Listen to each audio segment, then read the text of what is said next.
Hello বন্ধুরা, সেলাইট চ্যানেলে তোমাদের সবাইকে স্বাগত জানিয়ে শুরু করছি। আজকে তোমাদের বলবো যে সূত্র মতে বা ফর্মুলা মতে ব্লাউজ কাটিং ও সেলাই করার পরও দেখবে ব্লাউজটা ফিটিং আসছে না। তো এইটা কেন হয়? কারণ প্রত্যেকটা মানুষের বডি কিন্তু ফর্মুলা মতো হয় না, অনেকের বড় অনেকের ছোট থাকে। তো আমি আমার অভিজ্ঞতাটুকু শেয়ার করছি। আমি তোমাদের এখানে 5টা পয়েন্ট বলবো, যেই পয়েন্টটা আমার বেশি মনে হয় সবার প্রথম সমস্যা করে থাকে। এইটা হলো, দেখো, আপার ব্রেস্ট থেকে মিডল ব্রেস্টের যে পাপটা, এটা যদি 4 ইঞ্চি বা 4.5 ইঞ্চি বেশি হয়ে থাকে তখন কিন্তু ফর্মুলা কাজ করবে না। কারণ ফর্মুলা মতো বা সূত্র মতো 2, 2.5, 3 পর্যন্ত কাজ করবে। এরপরই কিন্তু 4 বা 4.5-এ কিন্তু ফিটিংস আসবে না, কাস্টমারের পছন্দ মতো হবে না, তোমাদের ফর্মা কিন্তু তখন কাজে আসবে না। তো কি করতে হবে, যে বডির স্ট্রাকচার যা আছে তাই কিন্তু আমরা নেব। আর শুধু কটুরির যে সাইজটা হবে এইটা বড় নিতে হবে। কম করে হলেও 1 সাইজ বা 2 সাইজ তোমরা মেজারমেন্ট অনুসারে তোমরা নিয়ে নেবে। এইটা হলো 1 নাম্বার টিপস। নাম্বার 2 নাম্বারে রেখেছি কাঁধটা ডাউন। কারণ প্রত্যেকটা মানুষের কাঁধ কিন্তু একই রকম ডাউন থাকে না। কোনো মানুষের দেখবে অনেকটা ডাউন থাকে, 1 ইঞ্চি মতো ডাউন থাকে। এটা হলো অনেক খুব কম মানুষের থাকে, বেশিরভাগ মানুষের ক্ষেত্রে কিন্তু 1/2 ইঞ্চি থাকে। তো কাটটা কিভাবে আমরা মেজারমেন্টটা নেব, দেখো, ব্রেস্ট পয়েন্ট থেকে আমরা ফিতাটা এইখানে ধরবো। এইখানে ধরার পর এটা হলো আমাদের 1 নাম্বার কাট। আর এইখান থেকে আবার এই সাইডে আরেকটা ধরবো। তো দেখবো এইখান থেকে এইখানের ডাউনটা ঠিক কতটা আসছে। কাস্টমারের যা আসবে আমরা কিন্তু ডাউন করার ক্ষেত্রে, কাটিং করার ক্ষেত্রে আমরা কিন্তু তাই দেব।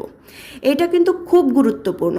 কারণ কাটটা যদি আমরা বেশি ডাউন করে ফেলি আর ডুরি যদি না থাকে তখন কিন্তু ব্লাউজটা কাট থেকে পড়ে যাওয়ার সম্ভাবনা থাকে। আর যদি কাট ডাউন কম করে থাকি তখন আমাদের হাতারি পেছনের দিকে দেখবে কাপড় জমে থাকবে, কাপড় ফুলে থাকবে, পেছনের যে ফিনিশিংটা এটা একদমই ভালো আসবে না। আর 3 নাম্বারে রেখেছি আমরা হাতার ফিটিংস। দেখো, হাতার যখন আমরা বডি থেকে মেজারমেন্ট নেব, মুহুরির মাপ তো আমরা নেবই, হাতার লম্বার মাপ নেব। আর সবচেয়ে গুরুত্বপূর্ণ মাপ যেটা গ্লাস হাতার ক্ষেত্রে, এই মাঝখানের মাপটা, এইটা যদি তোমরা ঠিক করে না নিয়ে থাকো তখন কিন্তু দেখবে এই সাইডে এক্সট্রা কাপড় ঝুলে থাকে, ব্লাউজ ফিটিংস ভালো আসে না। এটা কিন্তু গ্লাস হাতার ক্ষেত্রে অবশ্যই আমরা মেজারমেন্ট নেব। আর ছোট হাতা ধরো 5 ইঞ্চি, এখান থেকে 5 ইঞ্চি বা 6 ইঞ্চির ক্ষেত্রে আমরা এইখানের মাপটা না নিলেও হয়ে যায়।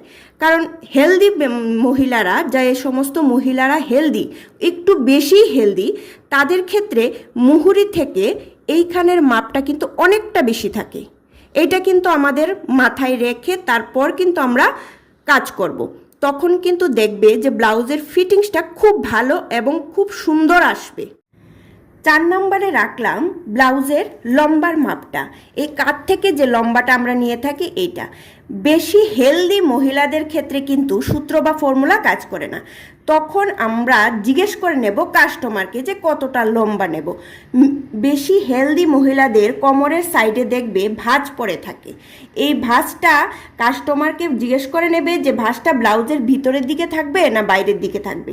যদি কাস্টমারে বলে যে বাইরের দিকে থাকবে তখন কিন্তু তোমরা অবশ্যই কাস্টমারকে বলবে যে যদি বাইরের দিকে থাকে তাহলে ব্লাউজটা পেছনের দিকে এইভাবে উঠে যাবে।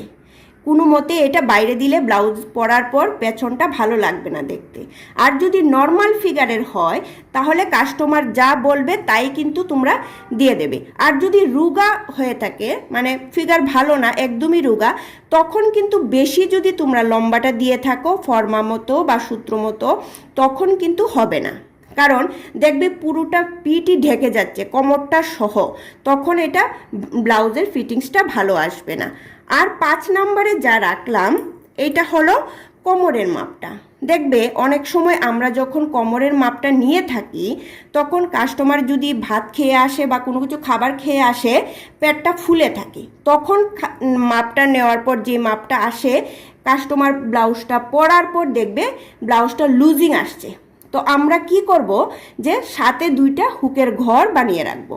যদি 1 ইঞ্চি বা 1.5 ইঞ্চি লুজও হয়ে থাকে এই সমস্যাটা কিন্তু আর আসবে না। আর কাস্টমারকে অবশ্যই ব্লাউজটা পরিয়ে দেখে তারপর দিবে, এইটা কিন্তু তোমরা অবশ্যই করে রাখবে। তোমাদের যদি কোনো ব্লাউজ নিয়ে কোনো প্রশ্ন থাকে তাহলে তো অবশ্যই কমেন্ট করবে। আর যদি আমার এই ভিডিও ভালো লেগে থাকে তাহলে তো অবশ্যই লাইক, কমেন্ট, শেয়ার আর সাবস্ক্রাইব করে দেবে।